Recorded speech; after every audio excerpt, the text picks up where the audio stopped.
आम्हाला दोघांनाही जेव्हा न्यायालयानं पाहिलं तेव्हा असं केलं, म्हणजे संपलं ना, संपलेलं आहे. मला विश्वास होता की त्यांनाही माहिती आहे की दादा भुसे काय करू शकतो आणि काय करू शकत नाही. शिवसेना ठाकरे गटाचे खासदार संजय राऊत आणि शिंदेंच्या शिवसेनेचे मंत्री दादा भुसे शनिवारी एकत्र कोर्टात हजर झाल्यानं राजकीय वर्तुळात चांगलीच चर्चा रंगली. शिवसेनेच्या फुटीनंतर दोन्ही नेते अशा प्रकारे एकत्र आल्यानं राजकीय वर्तुळात चर्चेचा विषय होता. याचं कारण होतं संजय राऊतांनी दादा भुसेंवर केलेले आरोप आणि त्याविरोधात दादा भुसे यांनी दाखल केलेला मानहानीचा खटला. गिरणा साखर कारखान्यात मंत्री दादा भुसे यांनी 178 कोटींचा घोटाळा केला अशी बातमी दैनिक सामनात छापून आली होती. संजय राऊतांचा थेट निशाणा यावेळी शिवसेनेचे नेते दादा भुसे यांच्यावर होता.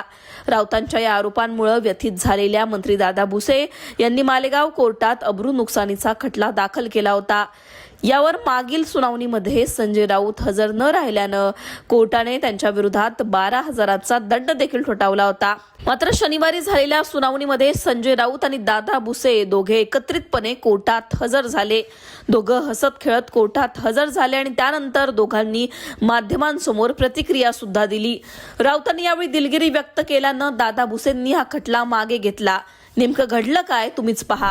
राऊत साहेब, आज आपण कोर्टात हजर झाला होता. नेमकं काय झालंय कोर्टामध्ये, काय निर्णय झाला आपल्या दोघी नेत्यांमध्ये?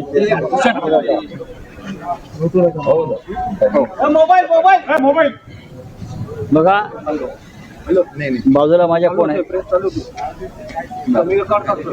दादाजी भुसे आहेत, मी इथे बाजूला आहे. आम्हाला दोघांनाही जेव्हा न्यायालयानं पाहिलं तेव्हा असं केलं, म्हणजे संपलं ना, संपलेलं आहे. विषय राहिलेला नाही. ज्यांच्यामुळे विषय निर्माण झाला तेही आमच्यात राहिलेले नाहीत, तेही सत्ता पक्षात गेलेले आहेत. आता त्यांचं त्याने पाहावं या मताचा मी आहे. दादा भुसे यांनी अत्यंत ग्रेसफुली हा विषय संपवण्यासाठी सहकार्य केलं, ही चांगली आनंदाची गोष्ट आहे. म्हणजे दादांचे आणि आमचे जे पूर्वीचे नातेसंबंध आहेत ते इथे कामी आले आणि माझ्या तब्येतीमुळे मला आता फार धावपळ अशी इथे लांब करता येत नाही, कारखाना येता येत नाही, पण जे घडलंय ते उत्तम घडलंय. आमचे राहतील. बघा, त्यांनी माननीय राऊत साहेबांनी चुकीच्या आधारावर म्हणजे मधला पॉइंटच काढून टाकला होता. 1,78,00,000 डायरेक्ट 178 कोटी करून टाकले होते. आणि म्हणून मालेगावच्या शेतकऱ्यांचा, नागरिकांचा जो संभ्रम, गैरसमज झालेला होता, आज त्यांनी दिलगिरी त्या शेतकऱ्यांची माफी मागून तो दूर केलेला आहे आणि त्यांच्या तब्येतीचंही कारण आहे.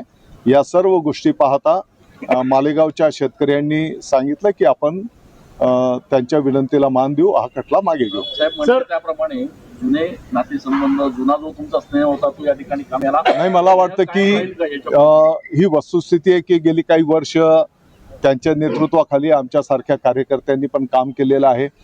मला विश्वास होता की त्यांनाही माहिती आहे की दादा भुसे काय करू शकतो आणि काय करू शकत नाही. आणि मग असं असल्यानंतर त्यांच्याकडनं पण मला अशी अपेक्षा नव्हती. किमान कोणतीही गोष्ट बोलताना आपण त्याची खातरजमा करून घेतली पाहिजे. जेव्हा त्यांनी त्याची खातरजमा केली तर त्यांना आढळून आलं की बाबा आपण जे वक्तव्य केलं, जे लिहिलं ते चुकीचं आहे. आणि त्यानंतर त्यांनी त्या पद्धतीची भूमिका घेतली.